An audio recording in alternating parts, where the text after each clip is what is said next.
Well, alam mo rin, kakabahagi rin ng ating saligang batas, yung karapatan ng malayang pananalita, pag-iisip at pamamahayag.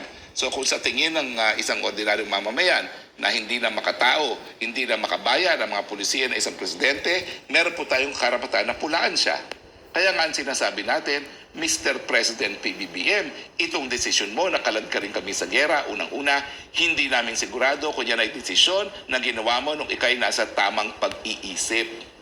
Pangalawa, dahil sa iyong katotohanan na wala ka naman natapos sa kolehiyo, hindi namin alam kung sapat ang kaalaman mo para ikaw ay magdesisyon ng ganito. So kapag kinumbine mo yung kulang na kakayahan, kulang sa kaalaman, at hindi tamang pag-iisip, disaster po yan for a recipe for disaster. At ang mga nakataya po dyan, buhay naman ng mga mahihirap na Pilipino. Hindi naman po kasama dyan yung 3 ninyong anak dahil I'm sure kapag nagputukan, they will be safe in the company of their mother. Diba? Ang papayagan yung mamatay, yung mga mahihirap na kasundaluhan na hindi naman malinaw kung anong pang-nasyonal na interest natin dyan. Linawin po natin, magpapakamatay ba tayo dahil sa mga bato-bato? Yan ba ang dahilan kung bakit papayag kayo na sangkatutak na mga Pilipino ang mamamatay sa isang gera na hindi naman natin mapapanalo? Magpapakamatay ba mga Pilipino para lang masira ang China nang sa ganon manatiling pinakamalakas na kapangyarihan sa buong daigdig ang Estados Unidos? Ano pong mahihita natin dyan? Wala naman dumarating sa atin sa Pilipinas na galing sa Amerika. Pati yung mga pinangako, mga barko, nung kayo'y nagpunta dyan o na working visit, wala naman pong nadideliver. Samantalang alam naman ng Amerika na importante sa atin ang mga barko dahil ang pinag-aagawan ay mga isla at karagatan dyan nga po sa South China Sea. So dapat po talaga maging kritikal ang taong bayan, magmasid, dahil ang problema po natin, hindi sapat ang kaalaman, hindi nagtapos ng kolehiyo, at hindi tayo sigurado kung nasa tamang pag-iisip ang desisyon ni Presidente Marcos na kalad ka rin tayo sa gera. Attorney, balikan ko lang. Dito sa 1987 na Constitution, Article 2, Section 3, pakipaliwanag lang po ito. Ito yung pinahugutan din ni Speaker Alvarez, dating Speaker Alvarez. Sa Section 3, sinasabi dito, civilian authority is at all times supreme over the military. The Armed Forces of the Philippines is the protector of the people and the state. Its goal is to secure the sovereignty of the state and the integrity of the national territory. Civilian authority is at all times supreme over the military, Attorney. Opo, ibig sabihin po yan na talagang tayong mga sibilyan, tayo ang dapat nagkokontrol sa ating hukbong sandatahan. Kaya kapag nalalagay na po sa aberya at alanganin ang buhay ng mga sibilyan, meron talaga obligasyon na protektahan ng militar ang mga sibilyan. So kung tayo po ngayon ay nakakaladkad sa gera, na talaga naman po sa lahat ng gera, ang mga namamatay, karamihan ay sibilyan, meron pong katungkulan ang ating hukbong sandatahan, protektahan ang mga sibilyan. So kumbaga, Attorney, si dating Pangulong Duterte ngayon ay ordinaryong sibilyan na lang. At kumbaga, yung kanyang mga pronouncement, pasok pa rin dito sa sa konstitusyon dahil kumbaga, sibilyan na siya at meron siyang mga paalala sa mga militar. Ang tanong talaga, mga militar, alam nyo naman po ang inyong katungkulan na protektahan ng sibilyan. Kapag ba talagang linagay na tayo sa alanganin at tayo po ay kinaladkad na sa gera, na hindi naman natin mapapanalo dahil ang inaasahan nila ay suporta ng Estados Unidos na hindi naman dumarating dahil hindi naman nila sinusuportahan ang ating mga titulo na inaangkin ang mga isla dyan sa West Philippine Sea. Kayo ba'y manunuot habang unang-una kayo mismo mga kasundaluhan ay mamatay na walang saysay? At pangalawa, yung mga sibilyan, lalong-lalo na yung mga nakatira sa mga areas ng basang militar na pinagamit natin sa Amerika, dyan sa Cagayan, Isabela, at huwag natin kalimutan ang Clark po at ang Subic, naroon na rin ang mga Amerikano.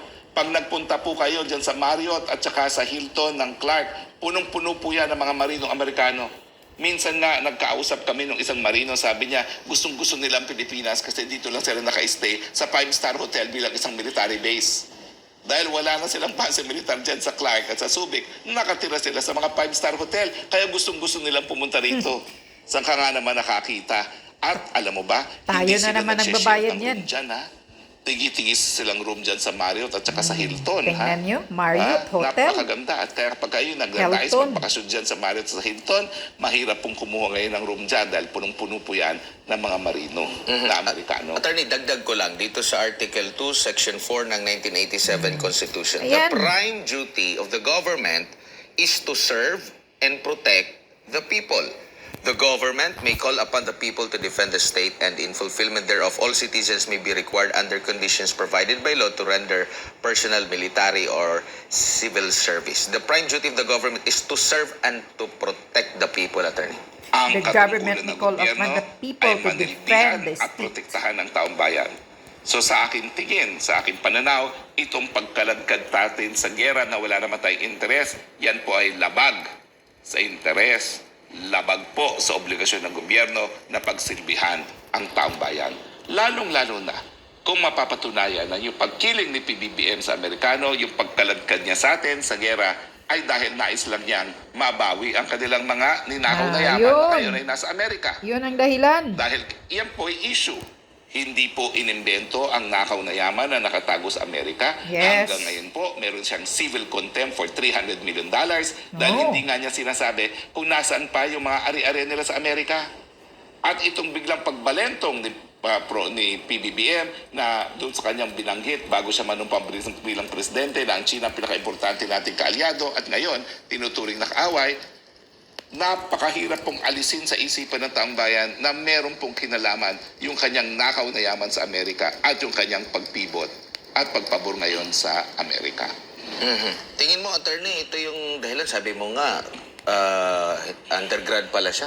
2 taon lang pala siya sa Oo, kolehiyo. secondary college Kaya lang ang ugo. ito ba yung nagiging resulta? Kaya hindi niya alam, wala siyang alam. Walang hindi siya alam nakapag-research. talaga. Gusto niyang, ang dami niyang tanong para kay dating Pangulong Rodrigo Duterte na pwede namang masagot. Pwede namang magpatawag, pwede namang itanong doon sa DFA, meron ba kayong ganitong dokumento? Ano ba ang na mga napag-usapan ninyo? Hindi naman sekreto yan, sabi nga ng ating Pangulo. Well, yan ang hirap. Kapag kasi hindi mo na-develop yung discipline na pag-aaral, hindi ka makaintindi. Una-una, palagi niyang sinasabing secret. Bakit magiging secret? Nalathala naman yan sa Kongreso, re-report yan sa Kongreso, at napabalita sa mga balita. Ang hirap, pag hindi ka kasi natapos ng college, talagang hindi ka nagkakaroon ng discipline na magbasa ng dyaryo. Kaya mangmang ka sa mga pangyayari.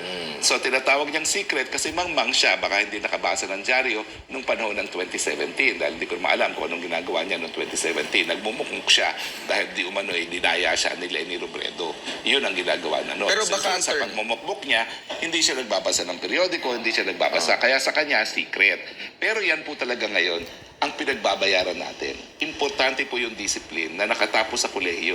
Kasi nga po alam natin na meron siyang minimum capacity para mag-aral at mag-absorb at mag-analyze. Pero pag wala siyang ganyang capacity, anong gagawin niya? Makikinig lang niya sa kanyang mga pinsan. At pinaniniwalaan ang kanyang mga pinsan na ang dapat gawin ay makipaggera na sa China dahil yan tayo ay pagsisilbihan ng interes ng mga Amerikano.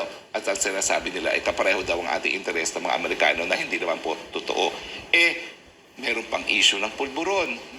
Wala ka ng sapat na pinag-aralan, wala ka ng sapat na proseso pag-iisip, baka wala ka pa sa tamang pag-iisip. Patay na ang Pilipinas.